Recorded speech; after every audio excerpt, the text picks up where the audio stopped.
Sean bienvenidos a su canal La Voz de Esperanza, Costa Rica.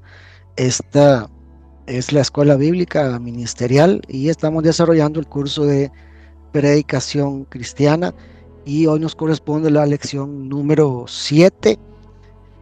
El tema para hoy es la importancia de la interpretación bíblica. Posiblemente vamos a tener uno o dos temas más sobre este asunto. Yo soy el pastor Sergio López y le agradezco a todos aquellos que nos han estado acompañando durante toda esta serie de clases bíblicas. Ustedes recordarán que inicié con clases en vivo porque mi interés es no solamente compartir la palabra de Dios, sino también interactuar con aquellos hermanos que desean preguntar y comentar también. Así el tema puede enriquecerse más. Pero lamentablemente no hemos coincidido las últimas fechas con los horarios y algunos compromisos. Entonces decidí mejor grabar los temas y subirlos al canal donde usted lo tendrá disponible a más tardar los días martes. En el transcurso del día ya usted puede tener la lección correspondiente. Bien, hecha esta aclaración, eh, me han preguntado mucho sobre cuándo vamos a llegar a la exposición de un sermón. Pero si usted ha analizado todos los temas que hemos compartido, se dará cuenta que estamos sentando primero todas las bases bíblicas, doctrinales, para que el predicador pueda tener un fundamento más sólido para cuando ya corresponda el tema del sermón, evidentemente pueda ser mucho más comprensible para el predicador y de alguna manera también pueda ser mejor eh, expuesto. Así es que hoy día, como en la antigüedad, ha habido muchas interpretaciones acerca de la palabra de Dios y me temo que muchas de ellas cerradas, pero entonces nos preguntamos si existe algún método fiable que nos pueda garantizar eh, el propósito de leer, comprender, interpretar eh, y aplicar las Sagradas Escrituras de manera correcta. Pues en realidad sí lo hay. Cada cristiano debe ser muy responsable en asegurarse una equilibrada y sana interpretación de la palabra de Dios. Y aquí es donde la interpretación bíblica nos ayuda, nos guía, nos orienta para buscar el significado eh, original de los textos bíblicos. ¿Qué es lo que realmente el escritor sagrado quiso darnos a entender, inspirado por el Espíritu Santo, y cómo eso es relevante para nuestra vida hoy día y para nuestro tiempo? Así es que eso me parece que es muy importante, dado que hay falsas interpretaciones, hay interpretaciones muy sesgadas, algunas antojadizas, otras sacadas de contexto. Y adulterar el texto sagrado, pues es un asunto bastante serio para Dios y también que trae mucho perjuicio para todos aquellos que están evidentemente escuchando el mensaje de la palabra de Dios. Así es que vamos a centrarnos hoy básicamente el tema de manera general. Voy a compartirles 5 principios bíblicos de interpretación. La próxima semana, si Dios lo permite, vamos a estar ampliando todos estos 5 principios ya con textos muy particulares en los que voy a ayudarles a cada uno de ustedes a comprender de manera práctica y de manera fiable las Sagradas Escrituras para que así podamos juntos ir desarrollando esa cultura bíblica que nos ayude a ser más críticos y más responsables con lo que leemos, con lo que aplicamos y con lo que compartimos con los demás que están a nuestro alrededor. Bien, el principio número 1 de interpretación bíblica dice que hay que tomar las palabras en su sentido usual, en su sentido ordinario. Vamos a buscar un texto para San Lucas capítulo 14 y el verso 26. San Lucas 14, 26. Vamos a leerlo para iniciar la clase de esta noche. Ok, dice así, leemos en nombre del Padre, en nombre del Hijo, la comunión del Espíritu Santo. Si alguno viene a mí y no aborrece a su padre y madre, y mujer e hijos, y hermanos y hermanas, y aún su propia vida, no puede ser mi discípulo. Cuando uno lee por primera vez este texto, sobre todo en la Reina Valera 60, se queda con alguna duda, pensando cómo es que Jesús le dice a sus propios discípulos que si quieren seguirlo, deben aborrecer a su propia familia. Entonces, estamos aquí ante algo que para los judíos de aquella época de Jesús no era nada extraño.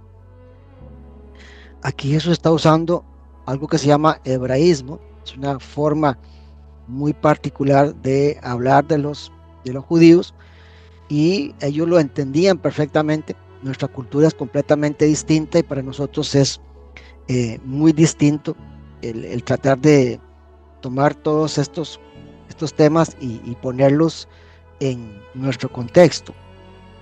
Pero este hebraísmo, aborrecer significa amar más que. Entonces, cuando ponemos esta frase allí a la par, lo que estaba diciendo Jesús es que simplemente si alguien quiere ser su discípulo, si quiere seguirlo, si quiere obedecerlo, entonces debe amarlo más a él, más que a su padre, más que a su madre, más que a su mujer, más que a sus hijos, y dice más que a su propia vida. Es decir, es una entrega total, es una renuncia total, es un compromiso total. Y eso es lo que Jesús está diciendo en este pasaje. Entonces vea qué importante que es que en esta primer principio de interpretación bíblica podamos entender el sentido usual y ordinario de las palabras para no cometer errores. Así que no podemos tomar esta frase de manera literal, porque eso sería ir en contra de un principio bíblico que Jesús mismo enseñó de amar y honrar a los padres, de amar al prójimo como a sí mismo. Entonces esto evidentemente no puede tomarse en sentido literal, sino en sentido simbólico, que es donde es muy importante que comprendamos de qué se trata. Otro ejemplo que puedo darles para que podamos entender mejor este tema está en Génesis capítulo 6 y el verso 12, que dice así, Génesis 6, 12.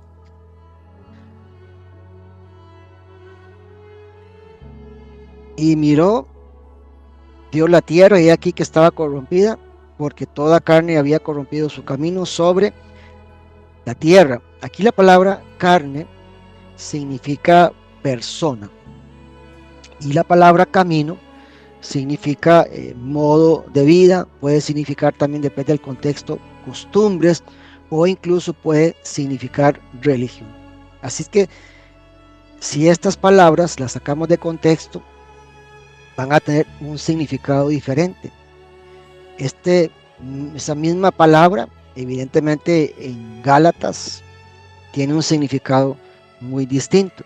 Entonces es importante que descubramos el sentido original de todas las palabras y luego el contexto en el que estamos nosotros estudiando. Y también es muy importante evitar caer en extremos. Algunas personas, por ejemplo, he escuchado acerca del Salmo 8, 7 y 8, donde habla de ovejas, bueyes, bestias del campo, habla de aves de los cielos, peces del mar, y algunas personas han visto de manera simbólica que los hombres son como las ovejas, y que las bestias del campo son los incrédulos. En realidad no hay razón para pensar que este texto deba tomarse a nivel simbólico. Si lo que está hablando aquí el salmista David es del poder y la grandeza de Dios en la misma creación. Así es que estamos hablando que este pasaje debe tomarse en sentido literal, no más. Entonces hay que tener cuidado con estas interpretaciones que pueden resultar muy peligrosas. Recuerdo en una ocasión un predicador hispano de los que hacen iglesia en Estados Unidos, muy popular por cierto, que habló acerca de Hechos 27, en donde allí claramente se nos describe el viaje y el naufragio del apóstol Pablo con toda aquella tripulación. Y escuché decir que esto no fue algo histórico, que fue una alegoría, que esto debía tomarse de manera simbólica, que era una prueba espiritual, pero que eso realmente históricamente nunca sucedió. Y los que hemos leído pues toda la historia de Pablo, el contexto de la razón por la que él estaba ahí, que debía ir a presentar defensa a Roma, así es que sabemos que todo esto fue histórico y debe tomarse el sentido eh, literal, tal como sucedió y tal como lo escribe Lucas en el libro de los Hechos. Así es que es bastante peligroso hacer esta mezcla y no saber cuándo distinguir entre algo literal y algo que es meramente simbólico. Otro ejemplo está en Mateo 16-19, un texto que hemos leído muchas veces.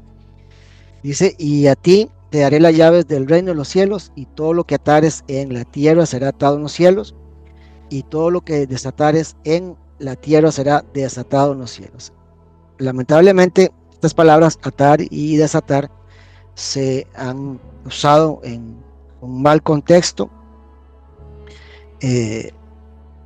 La gente lo ha usado para pensar que puede atar al diablo y que puede desatar por otro lado las bendiciones del Señor, lo cual pues no es bíblico, no tiene ningún fundamento. Esta palabra atar y desatar para los judíos significaba admitir o excluir, y se está refiriendo primero al perdón, y en segundo lugar se está refiriendo a asuntos de disciplina.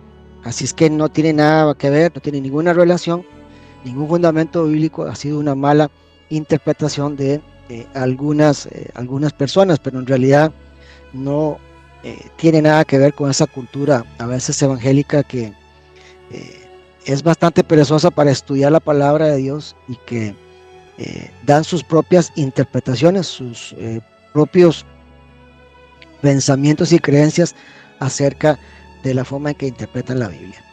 Bien, el principio bíblico de interpretación número 2 es estudiar la frase completa. Creímos que hay que estudiar las palabras en su sentido o usual o ordinario. Ahora hay que estudiar la frase completa. Vamos a irnos a Gálatas capítulo 5 y el verso 17. Porque el deseo de la carne es contra el espíritu, y el del espíritu es contra la carne, y estos se oponen entre sí para que no hagáis lo que quisierais. Aquí la palabra carne no es como la que hicimos referencia en Génesis 6. Aquí carne está hablando de una obra pecaminosa que se contrapone al deseo del espíritu.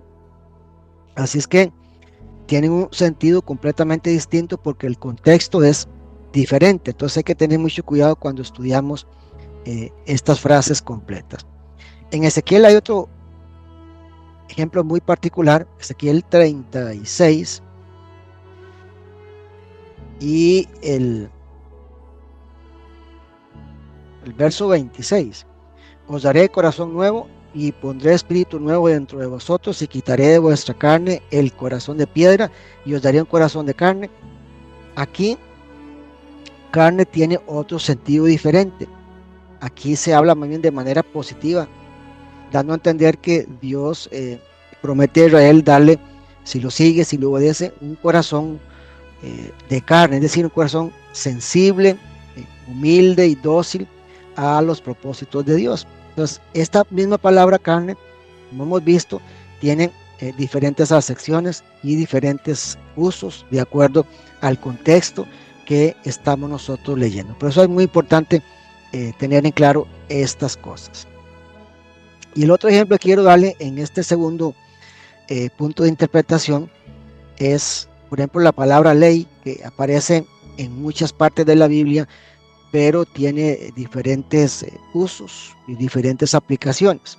Por ejemplo, en los Salmos, en Salmo 19, hoy vamos a leer bastantes versículos. Quiero que usted, que me está escuchando, amado hermano, pueda anotarlos y luego y ponga atención a la clase de hoy y después se dedique a estudiarlos con calma y hacer su propio estudio bíblico. 19:8 de Salmos: los mandamientos de Jehová son rectos, que alegran el corazón. El precepto de Jehová es puro, que alumbra los ojos. Aquí básicamente se refiere a la ley de Dios, o a los mandamientos de Dios. Pero cuando usted lee la misma palabra ley en otros textos bíblicos, tiene otras acepciones. Por ejemplo, en Romanos, en Gálatas, en Santiago, se mencionan por lo menos 8 tipos diferentes de ley. Se habla de la ley de Moisés, o sea, los 5 primeros libros de la Biblia. Se habla de todo el Antiguo Testamento para referirse a la ley.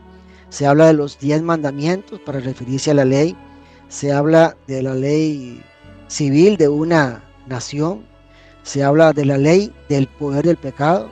Se habla de la ley del Evangelio de Cristo y se habla de la ley cuando es contraria a la gracia. Así es que es importante estudiar toda la frase completa para que tengamos claro el contexto de lo que estamos estudiando. Bien, avanzamos. El principio bíblico número 3 es estudiar el contexto. ¿Cómo se nos da? Colosenses capítulo 1 y el verso 26. Colosenses capítulo 1, verso 26. Dice así: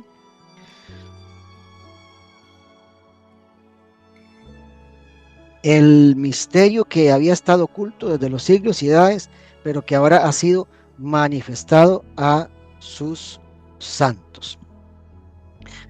Si leemos este versículo de manera aislada, vamos a quedarnos con la duda de cuál es el misterio al que se está refiriendo el apóstol en esta carta a Colosas.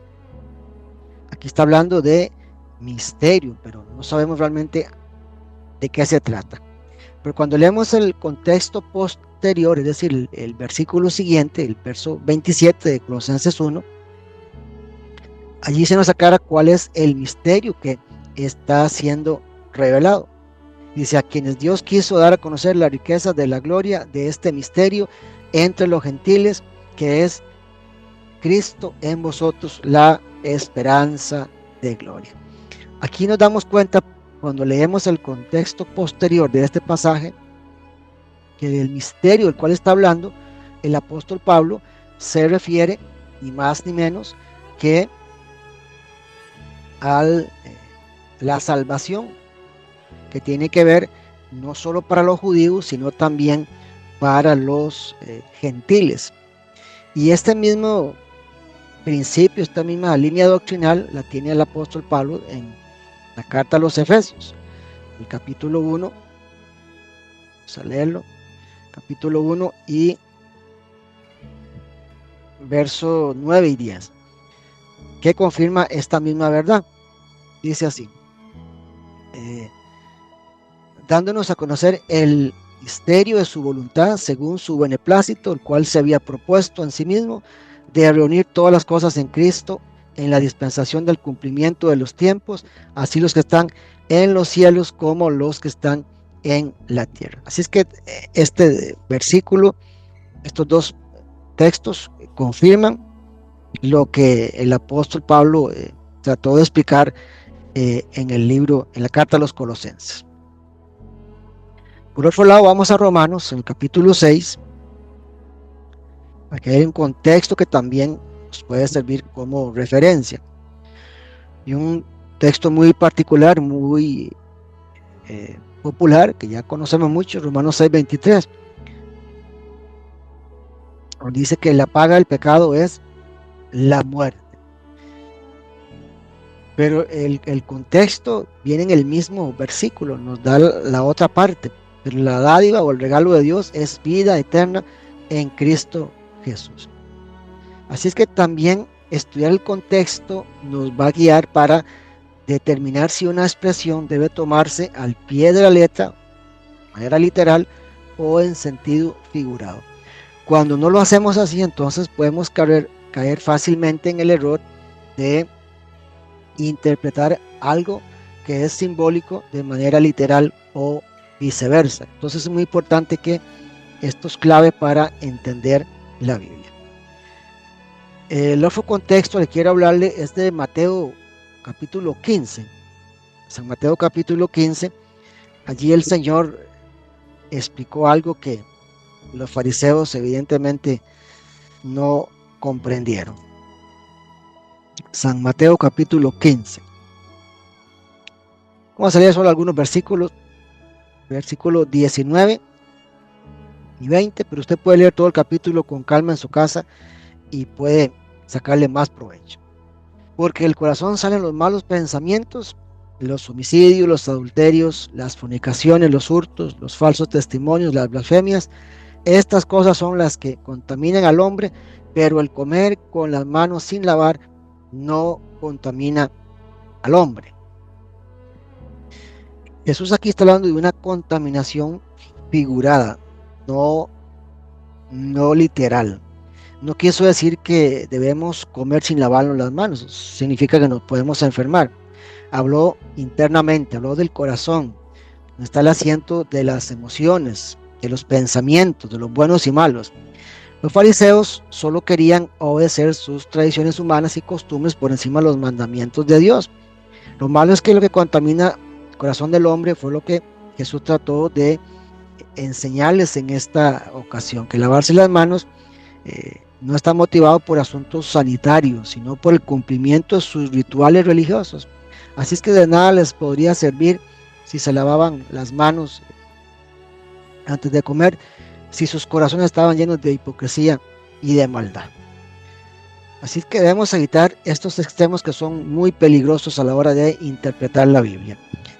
Aquí alguien toma este pasaje de manera literal, pensaría que el comer con las manos sucias no contamina, pero no es lo que Jesús trataba de enseñar. Más bien dijo que no servía nada seguir rituales externos de purificación si el corazón estaba contaminado, porque los sacrificios sin obediencia pues no son aceptados por el Señor.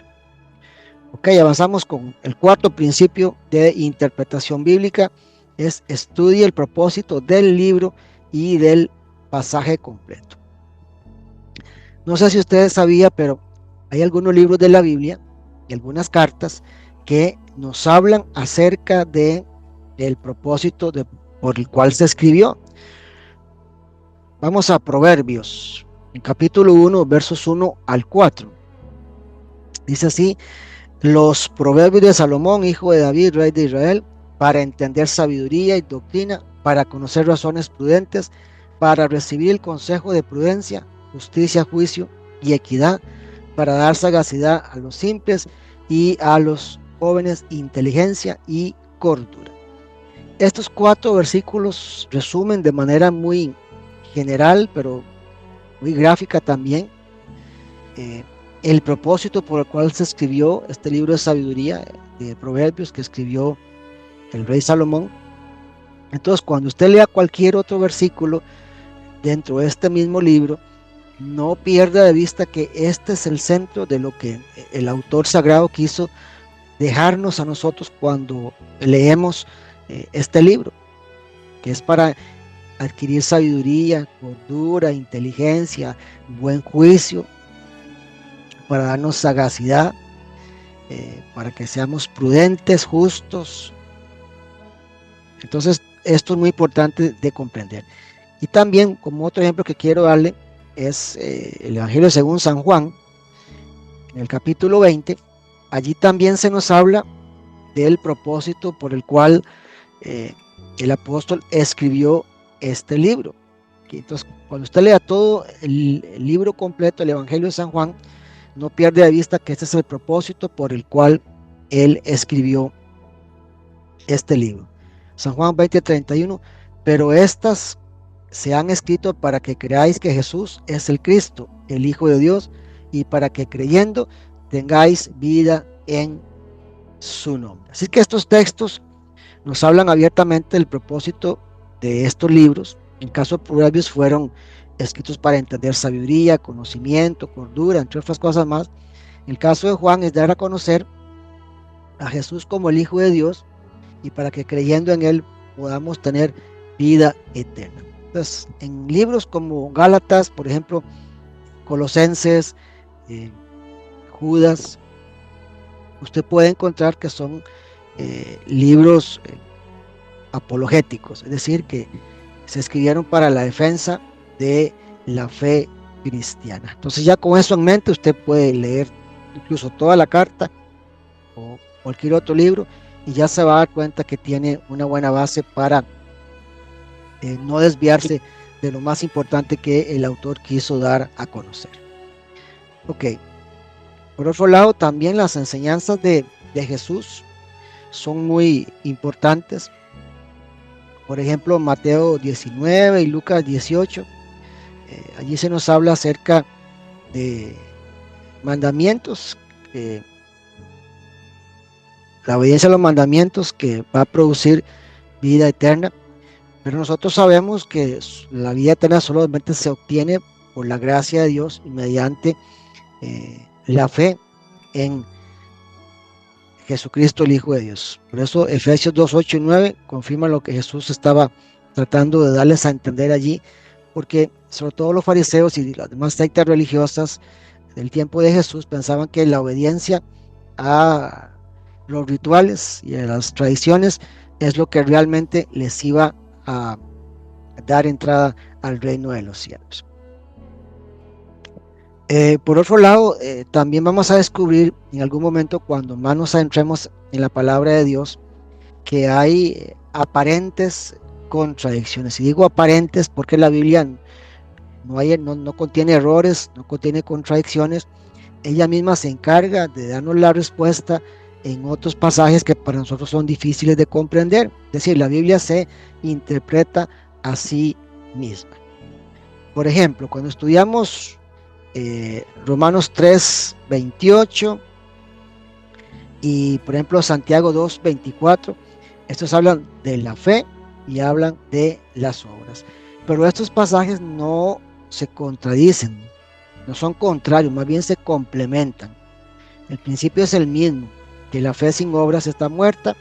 No es que las obras sirvan para salvarse, sino que la fe es necesaria para salvación y la muestra de esa salvación son las buenas obras, tal como sucedió con Abraham, que tuvo fe y tuvo obras al mismo tiempo. Así que son enseñanzas complementarias y no se contradicen, pero para estudiarlas por separado es cuando las personas empiezan a encontrar confusión y contradicciones al respecto. Entonces hay que tener mucho cuidado con eso. Y el principio bíblico de interpretación bíblica número 5, principio número 5, interpretación bíblica es: estudie las mismas enseñanzas en otros libros de la Biblia y en otros pasajes. Por ejemplo, en Gálatas 6, 17, vamos a ver qué es lo que dice allí. Allí el apóstol Pablo dice que él lleva en su cuerpo las marcas de Jesús, pero no se refiere o no da a entender que son marcas físicas como estigmas, sino se está refiriendo a los sufrimientos por el evangelio y por seguir a Jesucristo. A la luz de 2 Corintios 11, el verso 23 en adelante, si usted lo lee completa en su casa, se va a dar cuenta que él está hablando de todos los sufrimientos que tuvo que padecer por la causa de Cristo: enfermedades, ayunos, desvelos, persecución y toda clase de peligros. En este contexto es como se debe entender este pasaje y el otro pasaje que es paralelo a este, que es Gálatas 6, 17. Entonces hay que entenderlo de manera análoga, nunca de manera literal. Ok, otro ejemplo muy importante que he compartido en algunos sabías que en el canal es cuando me han preguntado que hay una contradicción en la Biblia acerca de los Goliat. Por ejemplo, 1 Samuel 17 dice que David fue el que mató a Goliat, pero cuando usted lee 2 Samuel, el capítulo 21, dice que fue el Enán quien lo mató. Entonces, al estudiar el mismo tema sobre los gigantes de Gad, los filisteos, nos damos cuenta de que se trata de dos personajes completamente distintos. Entonces, cuando leemos 1 Crónicas 25, nos aclara que se trata de otro gigante, que Goliat, el geteo, fue el que mató, y no el Goliat de Gad, que fue el que mató realmente David en 1 Samuel 17, que todos conocemos esa historia. Entonces, aquí, cuando las personas no estudian lo suficiente, se van a encontrar con una supuesta contradicción, pero realmente no existe. Hay que buscar en la misma Biblia otros pasajes que puedan servirnos para aclarar estos temas. Por eso, este principio número 5 de estudiar todo la misma enseñanza en otros libros nos va a ayudar muchísimo a entender cómo interpretar la Biblia correctamente. También hay que estudiar el paralelo de las ideas. Por ejemplo, una palabra muy común en la Biblia es piedra. Cuando usted lee San Mateo 16, 6 al 18, hay que estudiar también 1 Pedro 2, 4 al 8 y Efesios 2, 20, para descubrir que nunca Jesús estaba pensando en dejar al apóstol Pedro como fundamento de la iglesia, porque Cristo es el fundamento de la iglesia. Solo imagínense que la iglesia de Jesucristo estuviera fundamentada sobre Pedro o cualquier otro apóstol.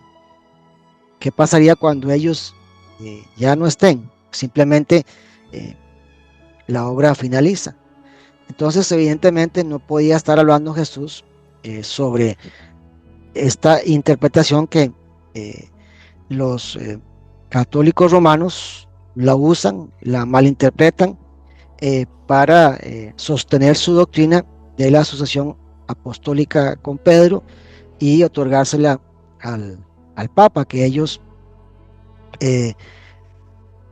lo hicieron ya hace mucho tiempo, pero estamos claros que la fe no puede estar establecida sobre un fundamento vacío, temporal, mucho menos humano. El fundamento es Cristo Jesús, que es el perito y constructor de la iglesia del Señor. Además, debemos estudiar el paralelo de enseñanzas ya a nivel general. Es tan importante hacerlo así para no caer en errores doctrinales. Entonces, cuando encontramos un mismo tema que se repite por lo menos 3 veces, entonces sí podemos catalogarlo como una doctrina. No podemos convertir pasajes aislados de la palabra de Dios y crear una doctrina de eso, porque eso es bastante peligroso. Por ejemplo, en Mateo 19, que se nos habla acerca de el joven rico.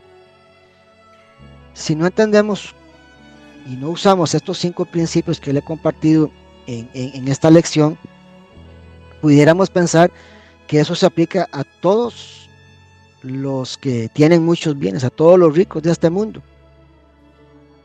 Y podemos hacer de eso una doctrina y despojar a todos los ricos de todos sus bienes para que se lo den a todos los pobres. No, esto solo aplica a los que hacen del dinero un Dios, a los que aman el dinero más que otras cosas, que desplazan a Dios y confían más en las riquezas y no ponen su fe en Dios. Entonces, allí es donde está básicamente el problema. Y como lo he expresado en otras veces, el dinero o tener mucho dinero no es el problema, es el corazón de la gente, la actitud, es lo que ellos hacen con el dinero, porque el dinero no es, no es un fin en sí mismo, es un medio nada más para sobrevivir. Así que el que pone la confianza en el dinero, entonces sí cabe en esta categoría de que debe despojarse de ese amor al dinero y debe poner su confianza en el Señor. De lo contrario, pues no va a entrar en el reino de los cielos. Así que si ponemos en práctica estos 5 principios de interpretación bíblica, vamos a ser capaces de buscar el sentido original del texto y podemos aplicarlo nosotros mismos y exponer estas verdades bíblicas al predicarlas sin temor a extraviarnos de la verdad. Y para finalizar quiero leerles San Juan 5:39, son palabras de Jesús que quiero recordarles. 5:39 en San Juan: escudriñen las escrituras porque a ustedes les parece que en ella hay vida eterna y ellas son las que dan testimonio de mí. Así es que somos responsables nosotros de estudiar a conciencia la palabra de Dios, de ser diligentes y de interpretarla correctamente para no confundir a otros ni entrar en falsas doctrinas, que es de lo que estamos llenos lamentablemente en este tiempo, tal como sucedió en la antigüedad. Así es que pidámosle al Señor que nos ayude a ser diligentes para estudiar a profundidad la palabra de Dios, para mantenernos en la sana doctrina que nos fue enseñada, para estar alerta ante la defensa que debemos dar cuando hay enseñanzas erradas y no dejarnos llevar por diferentes doctrinas que hoy se promueven como si fueran inspiradas por Dios. Así es que el próximo lunes, si Dios lo permite, continuaré con la segunda parte de este tema de interpretación bíblica aquí en su canal La Voz de Esperanza Costa Rica y a través de la Escuela Bíblica Ministerial. Se despide usted, el pastor Sergio López desde Costa Rica. Gracias a todos por escucharnos. Que Dios les bendiga. Esperamos que haya disfrutado nuestro programa. No olvide suscribirse a nuestro canal La Voz de Esperanza Costa Rica y compartir nuestros videos. Gracias por escucharnos. Dios les bendiga.